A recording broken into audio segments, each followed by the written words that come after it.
दो विद्वानों की कहानी। दो घमंडी विद्वानों की कहानी। बहुत पुरानी बात है। एक गांव में दो लड़के रहते थे। एक का नाम ज्ञानवान और दूसरे का नाम बुद्धिमान था, लेकिन दोनों पढ़ने लिखने में बहुत कमजोर थे। दोनों के माता पिता उनको लेकर बहुत परेशान थे। उन्होंने ज्ञानवान और बुद्धिमान को अच्छी शिक्षा देने के लिए बनारस भेज दिया। ज्ञानवान और बुद्धिमान ने बनारस में कुछ वर्ष रहकर अध्ययन किया। अब दोनों ही अच्छी शिक्षा ग्रहण कर विद्वान हो चुके थे।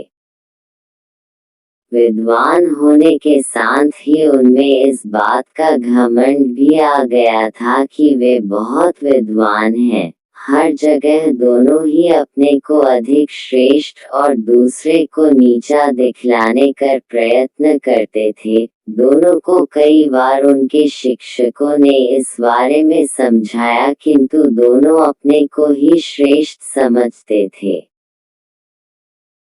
शिक्षा खत्म होने के बाद दोनों को बनारस से अपने गांव वापस लौटना था। रास्ता बहुत लंबा था। चलते चलते उन्हें रात हो गई और उन्होंने एक गांव में अपना डेरा डाला। गांव के जमींदार को पता चला कि उनके गांव में बनारस के विद्वान आए हुए हैं। जमींदार साहब ने दोनों विद्वानों को रात्रि विश्राम और भोजन के लिए अपने घर आमंत्रित किया। ज्ञानवान और बुद्धिमान दोनों जमींदार के घर आ गए।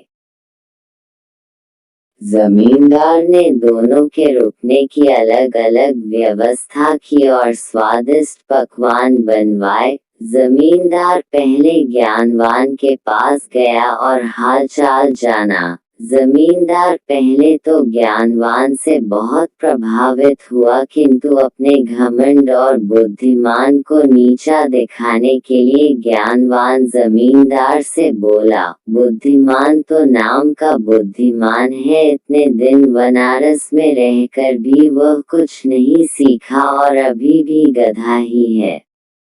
की कहानी। ज्ञानवान की बातें जमींदार को अच्छी नहीं लगी। ज्ञानवान से मिलने के बाद वह बुद्धिमान से मिलने गया। बुद्धिमान में भी ज्ञानवान की तरह ही बातें की और कहा, ज्ञानवान को कोई ज्ञान नहीं है और वह तो बैल है जिसे कुछ नहीं आता। जमींदार दोनों से बहुत निराश हुआ और कुछ देर पश्चात उसने ज्ञानवान और बुद्धिमान को भोजन के लिए बुलाया। दोनों भोजन के लिए आए और जब दोनों को थालियां परोसी गईं तो थाली में घास और भूसा था। थालियां देखकर दोनों जमींदार पर बहुत क्रोधित होते हुए बोले, आपने यहाँ हमें बेइज्जत करने के लिए बुलाया है। क्या हम कोई जानवर है जो आप हमें भूसा और घास खिला रहे हैं?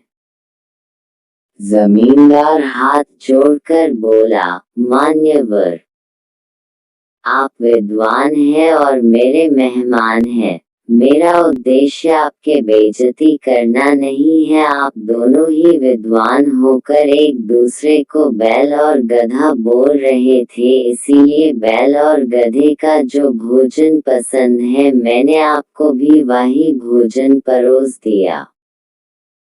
जमींदार की बात सुनकर ज्ञानवान और बुद्धिमान को अपनी गलती का एहसास हुआ और दोनों ने एक दूसरे से क्षमा मांगी और जमींदार को धन्यवाद दिया। जमींदार ने भी दोनों को स्वादिष्ट पकवान खिलाए और दोनों की खूब भगत किया।